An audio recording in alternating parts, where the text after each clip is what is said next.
Hey guys, $1 Million Batchmaker here. Today we're going to do something I've wanted to do for a very long time. We're going to answer an age-old question: can a robot do my job better than me? More specifically, can AI formulate cosmetics, personal care products just as well or better than yours truly? We're going to be answering this question on today's episode of $1 Million Batchmaker. Stay tuned.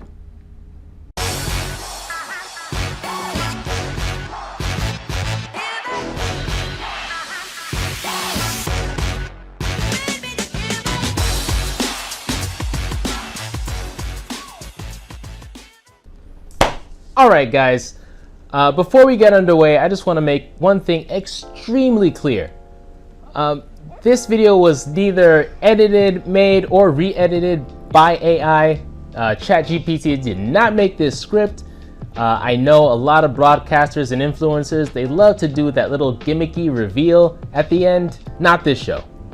Everything here was made by human hands for human viewers. Let's start. To really test the abilities of ChatGPT-4, our friendly large language model, we're going to give it 3 tasks that I believe are critically essential to being a very good formulator in the cosmetic space.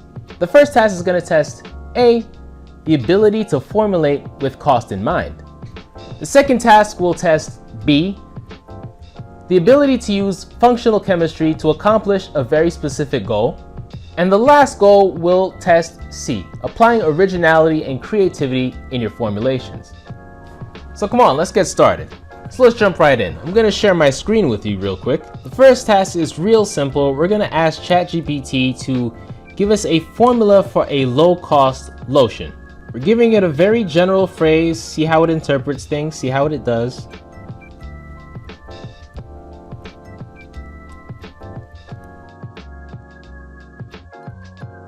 And the first thing it generates, I can already tell it's going to be problematic. It's a formulation with basically 4 parts. 1 coconut oil, 1 almond oil, beeswax, distilled water, and essential oil of your choice. And everything's measured in cups. We're going to ask ChatGPT to change the measuring units, which should be easy. But even when we fix that, I mean, I can already tell beeswax is a very weak emulsifier. Using it by itself, we really won't get a good product. But hey, you know what? I'm gonna keep an open mind, and we're gonna go to the lab, formulate this baby, and come back, see what happens.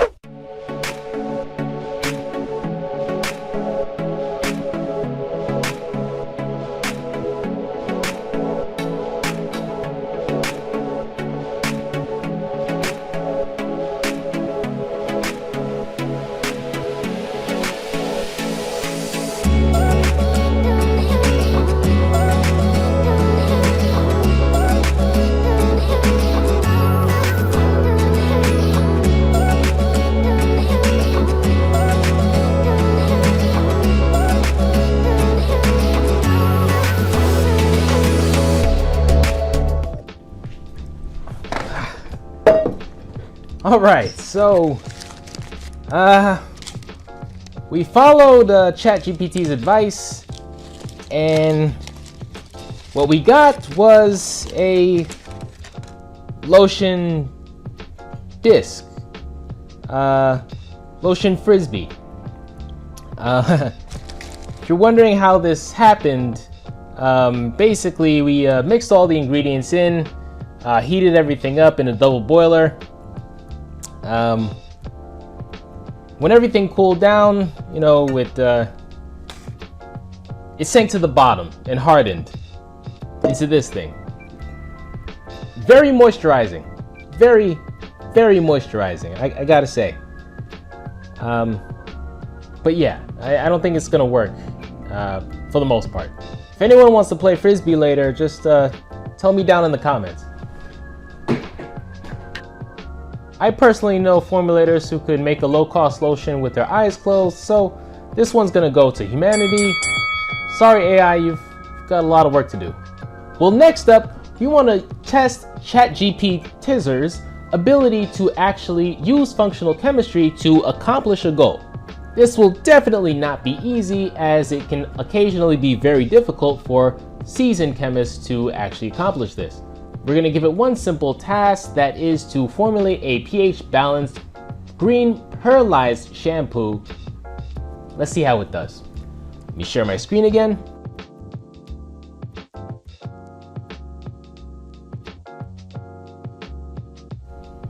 And like I said, it's just going to go, please write for me formulation for a pH balanced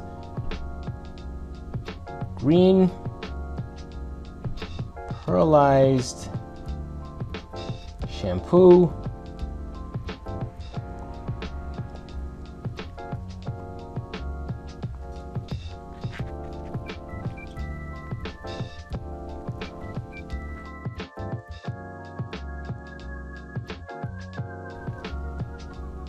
And it has generated something amazing. I mean,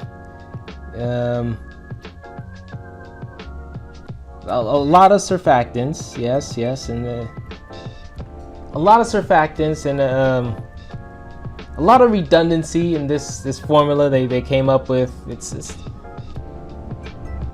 I mean, in general, I'm quite surprised it's using ingredients that lay people never really hear about.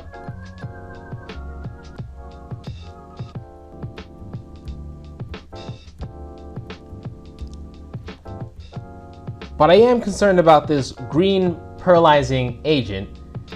No idea what that is. When I asked ChatGPT, what is a green pearlizing agent? At first it said blue number 1. I don't think that's correct. Then I asked it again and it said spirulina. So we're gonna use a combination of both and see what happens. Fingers crossed. So let's head up to the lab, see what happens.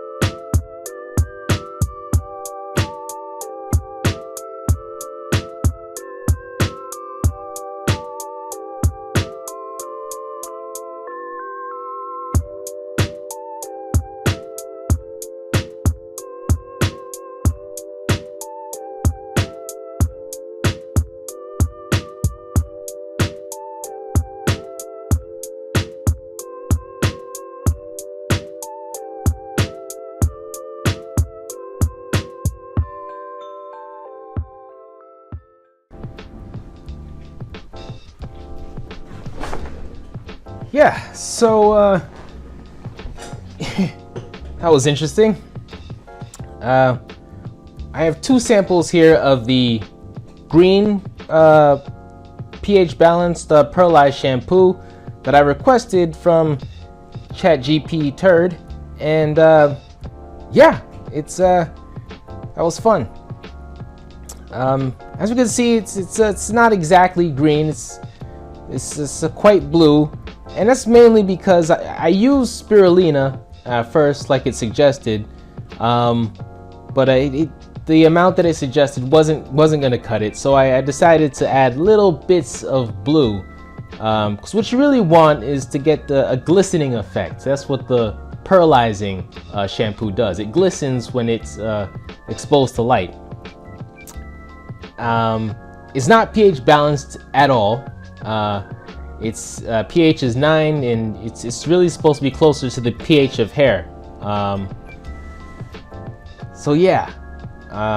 In addition, it's very, very watery. It's kind of unacceptable in the marketplace. It just runs out. Just by comparison, this is a green pearlized shampoo that we make at our facility very regularly, and you know, it glistens nicely. It pours slowly. Yeah, so I mean, it's better than the last one. At least we didn't make a shampoo bar by accident, or a shampoo brick. But still, I'm gonna have to give this one to humanity again, because we're so awesome. Because we're just awesome. Anyway, next task. Before I go on to the second part of the video, let me first take a moment to inform you about 3 courses you might be interested in, all brought to you by a company I co-own, Alchemist Express. Here we have condensed years of beauty sales, marketing, manufacturing, and formulations knowledge into courses that you can check out today. The first course is Creating a Successful Beauty Brand, a marketing and branding course for those who have an idea for the beauty space and are looking to market it effectively. Another course is Manufacturing a Beauty Brand, which focuses on sourcing manufacturers for your beauty brand and making sure you find the most effective way of working with them. And lastly, we have the Preservation course, aimed at both professional and novice formulators and people who are simply curious about how preservation of cosmetics works. This preservation course teaches you everything you need to know, from challenge testing to expiration dates. Links to all the courses are in the description below. We will also occasionally have coupon discount codes that you can enter every so often. All right, guys, like I said, for task 3, we're gonna be testing creativity. And to do that, we're gonna ask ChatGPT to formulate for us an exfoliating foot scrub with a unique ingredient. So if you could just join me on the screen.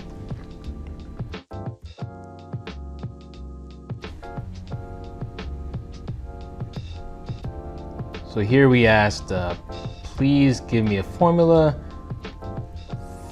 for an exfoliating foot scrub with a unique ingredient.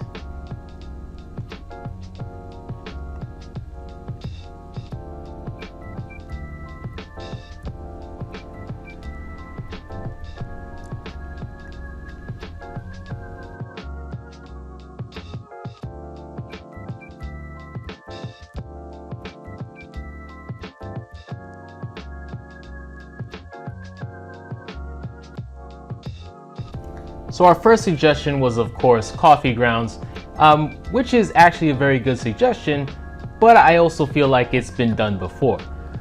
So I pushed ChatGPT just a little bit more to get more suggestions. It gave me mushrooms, snot, tangerines, lentils, and moon dust.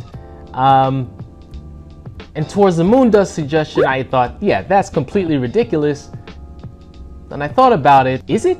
Because actually there are moon dust duplicates here on Earth that are made for the purpose of research and development, so that's what I decided to do. For this task, we actually used the lunar dust simulant set shown here.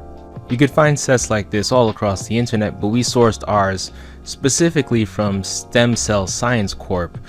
The links as to where to get this box set are in the description box below. When we open up the box set, we see we actually have 2 vials, the Lunar Mare Soil Simulant and the Lunar Highlands Soil Simulant. Highlands representing the soil that is typical of the top layer of the moon's surface. The Mare Simulant soil samples are what's typical in the volcanic craters on the moon's surface. So let's go to the lab, use these, and see what happens.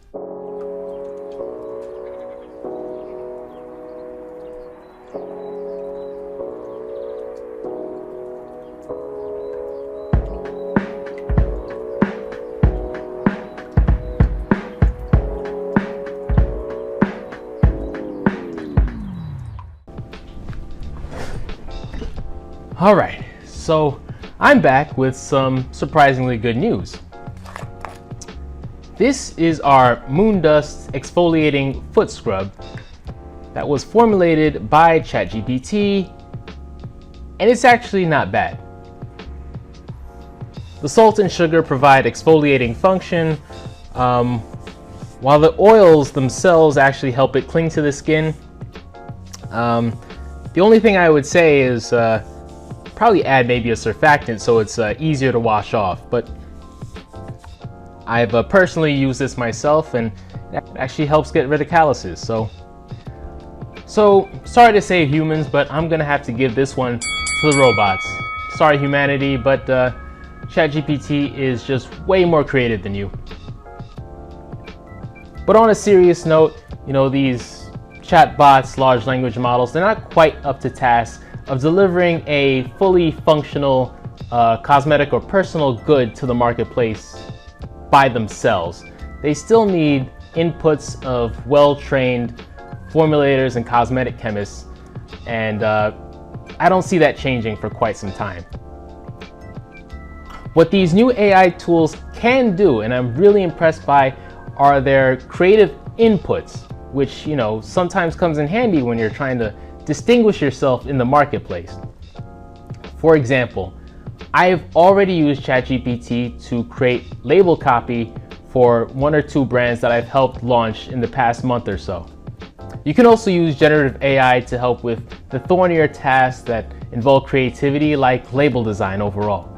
Whatever the future holds, I think we're going to be in for a wild ride, but fortunately, I will still be here helping you guys launch your beauty and personal care dream brands however I know how to, all right? So once again, thank you guys for joining me. It's been a pleasure teaching and informing you guys of the latest trends. Until next time, I'm wishing you guys all the best. See you later.